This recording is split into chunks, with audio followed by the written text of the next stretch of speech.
आज की सबसे बड़ी खबर की। रूस के राष्ट्रपति व्लादिमीर पुतिन भारत के 2 दिन के दौरे पर हैं। उनकी पीएम मोदी के साथ द्विपक्षीय मुलाकात के अलावा और भी कई कार्यक्रम हैं, लेकिन विपक्ष के नेताओं से मुलाकात का कोई कार्यक्रम नहीं है। इसे लेकर राहुल गांधी ने मोदी सरकार पर तीखा हमला किया है। तो क्या कुछ कहा राहुल गांधी ने, देखिए इस रिपोर्ट में। रूस के राष्ट्रपति व्लादिमीर पुतिन की भारत यात्रा के दौरान विपक्ष के नेता राहुल गांधी ने मोदी सरकार पर करारा हमला बोला है। उन्होंने कहा कि प्रधानमंत्री नरेंद्र मोदी को डर लगता है, वो खुद को असुरक्षित महसूस कर रहे हैं और यही कारण है कि विपक्ष के नेता को रूसी राष्ट्रपति से मिलने से रोका जा रहा है। राहुल ने कहा कि आमतौर पर परंपरा है कि जो भी बाहर से आता है वो लीडर ऑफ अपोजिशन से मिलता है। ऐसा अटल बिहारी वाजपेयी, मनमोहन सिंह की सरकारों के दौरान होता था। ये एक परंपरा रही है, लेकिन आजकल विदेशी मेहमान या जब मैं विदेश जाता हूँ तो केंद्र सरकार उन्हें लीडर ऑफ अपोजिशन से न मिलने की सलाह देती है।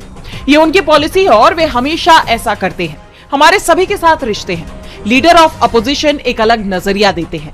हम भी भारत को रिप्रेजेंट करते हैं, ये सिर्फ सरकार नहीं करती। राहुल गांधी के बयान का कांग्रेस सांसद प्रियंका गांधी ने भी समर्थन किया। उन्होंने कहा कि विदेशी मेहमान को विपक्ष के नेता से नहीं मिलने देना बेतुका है। उन्होंने कहा कि यह प्रोटोकॉल है कि विदेश से आए डेलीगेट्स एलओपी से मिलते हैं, लेकिन सरकार की नीतियां ऐसी हैं कि वे किसी और की आवाज उठने ही नहीं देना चाहते, किसी और का पक्ष सुनना ही नहीं चाहते। इस समय की सरकार बहुत असुरक्षित है। तो कांग्रेस सांसद शशि थरूर ने कहा कि राहुल गांधी ने जो सवाल उठाए हैं, सरकार को उनका जवाब देना चाहिए। लोकतंत्र के लिए ये अच्छा होगा कि विदेशी मेहमान विपक्ष के नेताओं से भी मिले। विपक्ष से क्यों मोदी सरकार को डर लग रहा है, इसे लेकर राहुल ने तीखा सवाल पूछा है। पुतिन विपक्ष के नेताओं के साथ तो नहीं मिल पाएंगे, लेकिन उनकी पीएम मोदी के साथ जरूर मुलाकात होगी।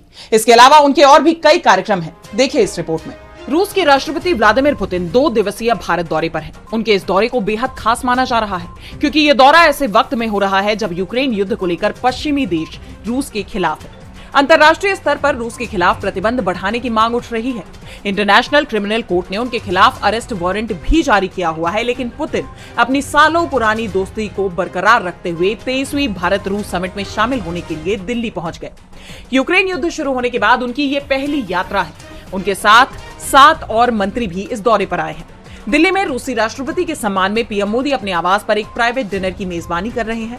पुतिन के भारत पहुंचने से पहले ही रूस की संसद ड्यूमा ने दोनों देशों के बीच रीलोस यानी रसद का पारस्परिक आदान प्रदान समझौते पर अपनी मुहर लगा दी है। इस समझौते के बाद भारत और रूस की सेनाएं जरूरत पड़ने पर एक दूसरे की सुविधाओं का इस्तेमाल कर सकेंगी, जिसमें ईंधन, मिलिट्री बेस जैसी चीजें शामिल हैं। इसके अलावा दोनों देशों में और भी कई समझौतों की उम्मीद जताई जा रही है, जिनमें 2030 economic cooperation program, sectoral agreements, Su-57 stealth fighter jet deal, energy cooperation deal, security cooperation deal, RELOS logistic support defence समझौता, ब्रह्मोस मिसाइल अपग्रेड शामिल है। इस दौरे पर उनकी राष्ट्रपति मुर्मू से भी मुलाकात होनी तय है। पुतिन का ये दौरा भारत और रूस के बीच स्ट्रैटेजिक पार्टनरशिप के 25 साल पूरे होने का भी प्रतीक माना जा रहा है, जो इसे दोनों देशों के लिए बहुत महत्वपूर्ण बनाता है। पुतिन की यात्रा के दौरान भारत और रूस के बीच कई महत्वपूर्ण समझौते होंगे, जिस पर दुनिया भर की नजरें टिकी हुई हैं, क्योंकि रूस पर इस वक्त कई तरह के प्रतिबंध लगे हुए हैं। तो नजरें देश की संसद पर भी हैं। इस वक्त संसद का शीतकालीन सत्र चल रहा है, तो संसद में उठ सकते हैं कौन कौन से मुद्दे, देखिए इस रिपोर्ट में। संसद के शीतकालीन सत्र का चौथा दिन भी गहमा गहमी बना रहा। सत्र की शुरुआत विपक्ष के प्रदर्शन के साथ हुई। संसद के मकर द्वार पर विपक्षी सांसदों ने प्रदूषण के खिलाफ पोस्टर बैनर के साथ प्रदर्शन किया। कई विपक्षी सांसद गैस मास्क पहनकर पहुंचे। सांसदों के हाथ में जो पोस्टर था उस पर लिखा था, मौसम का मजा लीजिए, जो सत्र के पहले दिन पीएम मोदी ने कहा था। यही नहीं, पीसीसी चेयरपर्सन सोनिया गांधी और कांग्रेस सांसद प्रियंका गांधी ने पीएम मोदी को आड़े हाथों ले लिया। विपक्ष मांग कर रहा है कि इस मुद्दे पर सदन में चर्चा हो, लेकिन सरकार इस पर कोई जवाब नहीं दे रही। ऐसे में अब विपक्ष प्रदर्शन पर उतर आया है। उनका कहना है कि सरकार की सीधी जिम्मेदारी बनती है कि वो इस समस्या के समाधान के लिए तुरंत कदम उठाए। सोनिया गांधी ने वायु प्रदूषण के कारण स्वास्थ्य संबंधी चुनौतियों पर चिंता जताते हुए कहा कि छोटे बच्चों और मुझ जैसे बुजुर्ग के लिए ये झेलना मुश्किल है। राज्यसभा में नेता विपक्ष मल्लिकार्जुन खड़गे ने अंतर्राष्ट्रीय बाजार में डॉलर के मुकाबले रुपए के कमजोर होने को लेकर मोदी सरकार पर निशाना साधा। उन्होंने कहा कि ये इस बात का संकेत है कि देश की अर्थव्यवस्था सही राह पर नहीं है।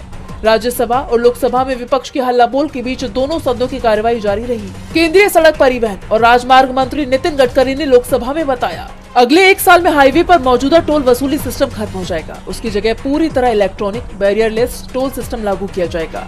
वहीं केंद्रीय मंत्री जितेंद्र सिंह ने परमाणु ऊर्जा विधेयक 2025 की जानकारी देते हुए कहा कि इसका मसौदा तैयार किया जा रहा है। सरकार परमाणु ऊर्जा विधेयक के अंतिम चरण में सुझावों को शामिल कर रही है। समीक्षा के बाद स्थिति स्पष्ट होगी। सवाल जवाब के बीच शीतकालीन सत्र का चौथा दिन खत्म हो गया। संसद में इस बार विपक्ष हावी पड़ता दिख रहा है, तो एसआईआर पर भी सरकार और चुनाव आयोग बैकफुट पर नजर आ रहे हैं। सरकार एसआईआर पर संसद में चर्चा को तैयार हो चुकी है, तो सुप्रीम कोर्ट में इस पर लगातार सुनवाई हो रही है। आज हुई सुनवाई में इस पूरी प्रक्रिया पर सवाल उठाए गए। कोर्ट ने भी चुनाव आयोग पर कड़ी टिप्पणी की है। तो क्या है पूरी खबर, जानने के लिए देखिए ये रिपोर्ट।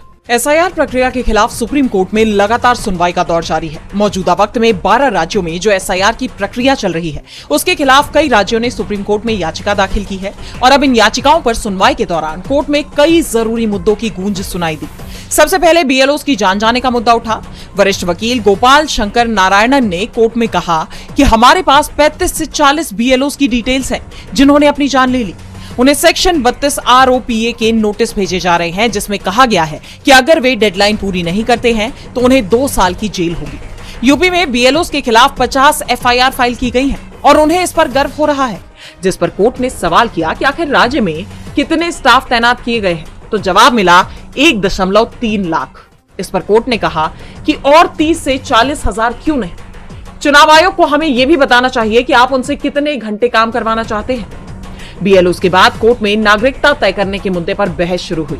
वरिष्ठ वकील प्रशांत भूषण ने चुनाव आयोग की एसआईआर की 2003 की गाइडलाइंस का जिक्र किया और बताया कि आयोग ने हमें इसे शेयर करने से मना कर दिया था। हमें एक विसल ब्लोअर से जानकारी मिली। उन्होंने कोर्ट को बताया कि गाइडलाइंस में कहा गया है कि उम्र को स्कूल सर्टिफिकेट, बर्थ सर्टिफिकेट वगैरह के रेफरेंस से वेरीफाई किया जा सकता है, लेकिन इसे इन तक बढ़ाया नहीं जा सकता। ये कहा गया था कि एन्यूमरेटर का काम नागरिकता तय करना नहीं है। प्रशांत भूषण ने बिहार में एसआईआर के बाद बनी वोटर लिस्ट की जानकारी देते हुए कोर्ट को आगे बताया कि फाइनल रोल में 3.5 लाख नाम हटाए गए। फाइनल रोल के पब्लिकेशन से लेकर वोटिंग के समय तक उन्होंने 3.5 लाख और नाम जोड़ दिए। ड्राफ्ट रोल में 65 लाख नाम हटा दिए गए। बचे वोटरों की संख्या 7 करोड़